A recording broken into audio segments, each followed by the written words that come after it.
Hello and welcome to JCO Article Insights. I'm your host, Alexandra Rojak, and today we will be discussing an original report published in the October 1st issue of JCO, titled Post-Transplant Cyclophosphamide-Based Graft versus Host Disease Prophylaxis Attenuates Disparity in Outcomes Between Use of Matched or Mismatched Unrelated Donors by Schaefer et al. The CIBMTR registry study set out to compare outcomes of patients undergoing allogeneic stem cell transplantation for hematologic malignancies by HLA antigen matching status, as well as by the type of GVHD prophylaxis regimen received, either calcineurin inhibitor-based prophylaxis or post-transplant cyclophosphamide, or PTCy. This study included patients reported to CIBMTR from January 2017 to June 2021 with AML, ALL, or MDS, and required that they have undergone allotransplant with either a calcineurin inhibitor-based, so tacro or cyclosporine, GVHD prophylaxis, or PTCy, which included a calcineurin inhibitor or sirolimus, with or without MMF and ATG. Matched unrelated donors were defined as an 8 out of 8 HLA match, and mismatched unrelated donors were defined as HLA mismatched at any single locus, or 7 out of 8.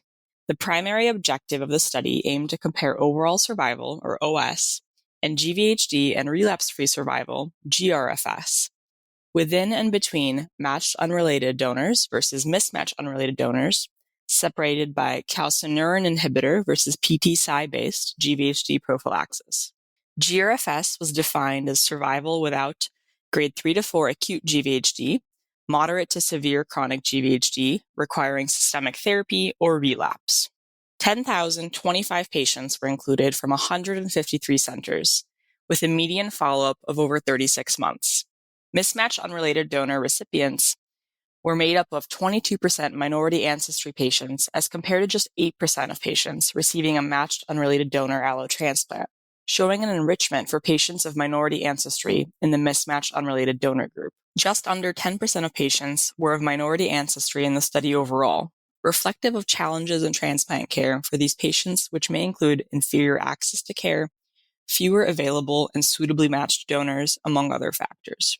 54% of all patients were transplanted for AML and 29% for MDS.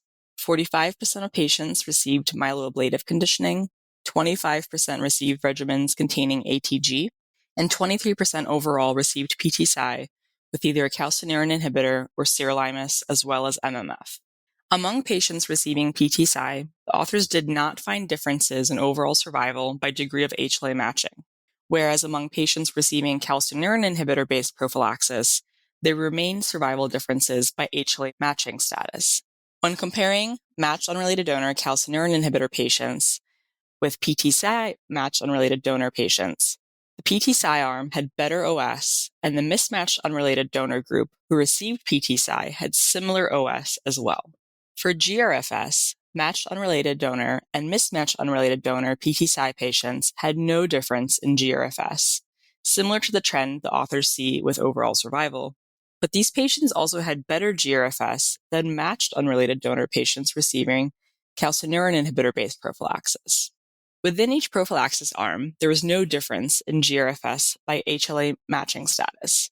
HLA mismatched patients receiving PTCy were less likely to experience GRFS than HLA mismatched patients receiving calcineurin inhibitor-based prophylaxis. The authors saw similar differences in comparative trends when subgrouping patients based on conditioning intensity, and additionally did not find differences in GRFS and OS by ATG exposure. When looking at patients with minority ancestry, those patients who received a matched unrelated donor or mismatched unrelated donor with PTCy had comparable outcomes to non-Hispanic white patients. Additionally, among minority ancestry patients, there was a significant benefit in both GRFS and OS in the PTCy groups as compared to calcineurin inhibitor-based prophylaxis.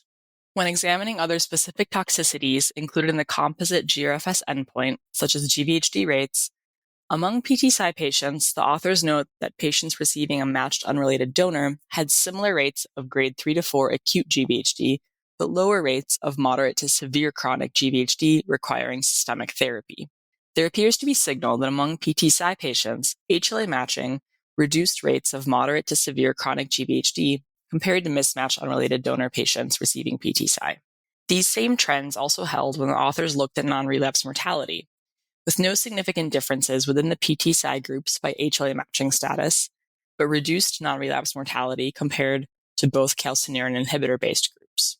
However, notably there was a greater risk of relapse among matched unrelated donor PTCy patients than matched unrelated donor calcineurin inhibitor patients, although this risk was comparable between mismatched unrelated donor patients by type of prophylaxis.